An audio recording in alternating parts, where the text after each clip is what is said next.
perkenalkan, kami dari kelompok 3 yang beranggotakan saya Muhammad Supermana, Saya Gilang Ramadan, saya Ahmad Muajir, Saya Tidur Rahayu. Saya Damandika Prasetyo. dan saya Akhir Depana Fauzi. Di sini kami akan membahas materi mengenai perencanaan kinerja.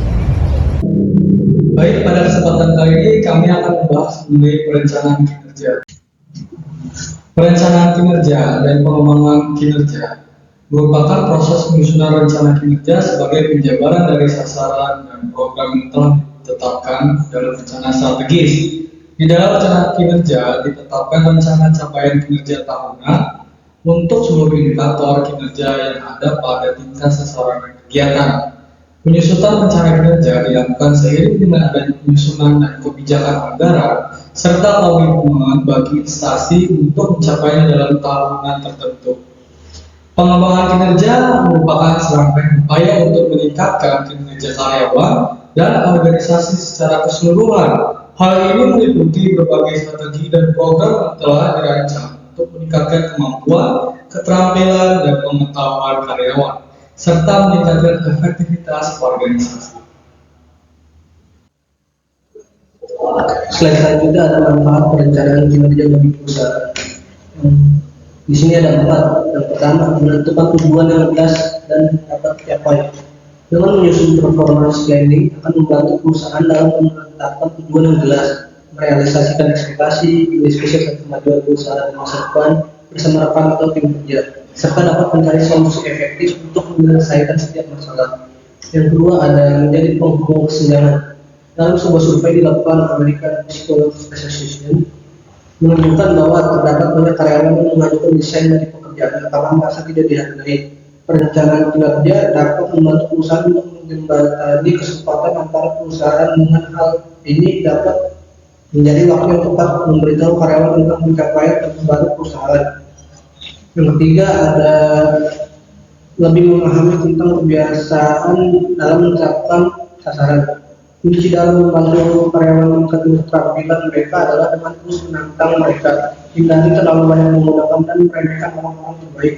Saat perusahaan menetapkan tujuan, perusahaan dapat memodifikasinya sepanjang waktu. Perencanaan kinerja reguler membantu menjaga semua orang pada pemikiran yang sama, sehingga dapat mencapai tujuan sebagai sebuah tim. Dan yang terakhir ada mengukur pencapaian target. Pada akhir periode, seluruh pencapaian target kerja karyawan dapat diukur pada saat proses penilaian. Penilaian kinerja dapat berfungsi untuk mengukur pencapaian target kerja, menjadi komponen dalam menentukan standar penilaian kinerja karyawan, serta membantu karyawan untuk lebih meningkatkan kinerja agar bisa mencapai tujuan perusahaan. Slide selanjutnya akan dibacakan oleh Adam. Oke, baik, selanjutnya di sini saya akan menjelaskan mengenai proses penentuan target kinerja.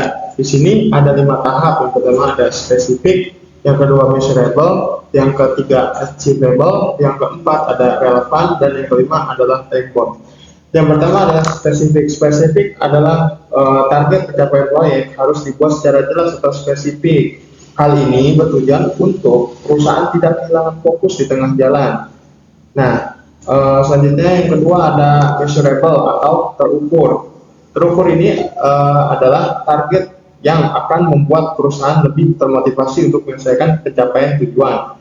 Yang ketiga ada achievable atau dapat diraih, yang artinya penentuan target kinerjanya itu harus masuk akal dan bisa diraih oleh orang gitu loh. Jadi jangan yang susah banget untuk dicapai, yang tidak masuk akal itu jangan dipilih kayak gitu. Jadi harus realistis. Ya, yang selanjutnya ada relevan. Nah, relevan ini adalah perusahaan perlu untuk melakukan hal-hal yang relevan dengan bisnis perusahaan saat ini, yang artinya apa saja yang sudah perusahaan lakukan untuk mendukung target perusahaan dalam bentuk usaha, misalnya mengikuti pelatihan atau kursus yang sesuai dengan kompetensi target. Nah, yang kelima adalah time bound atau jangka waktu. Jangka waktu ini adalah maksudnya penentuan target kerja itu harus ada waktu yang ditentukannya, misalnya 1 bulan kah, atau 3 bulan, atau mungkin 1 tahun, sehingga bisa ada targetnya gitu secara waktu, jadi tidak leha-leha dan tidak nyata-nyata seperti itu. Baik, selanjutnya ada pengukuran dan penilaian kinerja. Kinerja berasal dari kata job performance dan disebut juga actual performance atau prestasi kerja atau prestasi sesungguhnya yang telah dicapai oleh seorang karyawan. Menurut Amar Teguh dan Rosidah, kinerja karyawan adalah tingkat hasil kerja karyawan dalam mencapai persyaratan-persyaratan yang diberikan. Kinerja karyawan juga dapat diartikan sebagai hasil kerja secara kuantitas yang dicapai seorang karyawan dalam melaksanakan tugas yang sesuai dengan tanggung jawab yang diberikan. Pengukuran kinerja merupakan suatu proses penilaian kemajuan pekerjaan terhadap pencapaian tujuan dan sasaran yang telah ditentukan, termasuk informasi atas efisiensi jasa, perbandingan hasil kegiatan dengan target, dan efektivitas tindakan dalam mencapai tujuan. Sedangkan penilaian kinerja atau performance appraisal adalah suatu proses atau kegiatan yang dilakukan oleh perorangan atau kelompok dalam sebuah perusahaan untuk mengevaluasi dan mengkomunikasikan bagaimana karyawan melakukan pekerjaan dengan cara membandingkan hasil pekerjaannya dengan seperangkat standar yang telah dibuat dalam suatu organisasi tertentu yang digunakan sebagai dasar pertimbangan suatu kegiatan. Slide selanjutnya akan dijelaskan oleh rekan saya. Baik, selanjutnya ada faktor-faktor yang mempengaruhi kinerja antara lain. Yang pertama ada faktor personal atau individu, yaitu meliputi pengetahuan, keterampilan, skill, kepercayaan diri, motivasi, dan komitmen yang dimiliki oleh setiap individu. Selanjutnya ada faktor kepemimpinan, yaitu kualitas dalam memberikan dorongan semangat kepada karyawan dan dukungan yang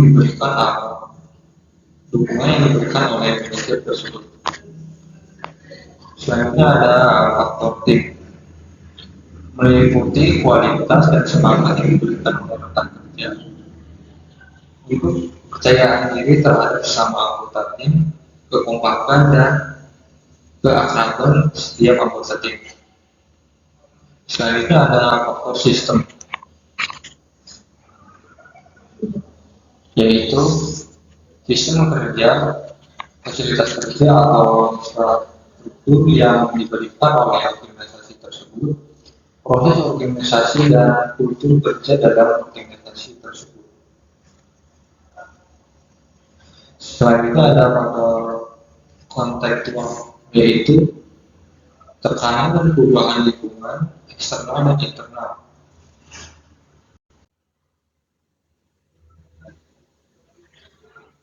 Selanjutnya ada indikator untuk mengukur kinerja karyawan secara individu. Yang pertama ada kuantitas, yaitu yang harus diselesaikan atau dicapai setiap organisasi.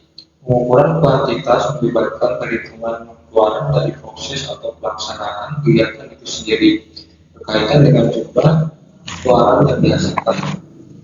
Selanjutnya ada kualitas, merupakan hasil baik dan tidaknya pengukuran kualitas keluaran mencerminkan pengukuran tingkat kepuasan, yaitu seberapa baik penyelesaian ini berkaitan dengan bentuk keluaran. Selanjutnya ada ketepatan waktu,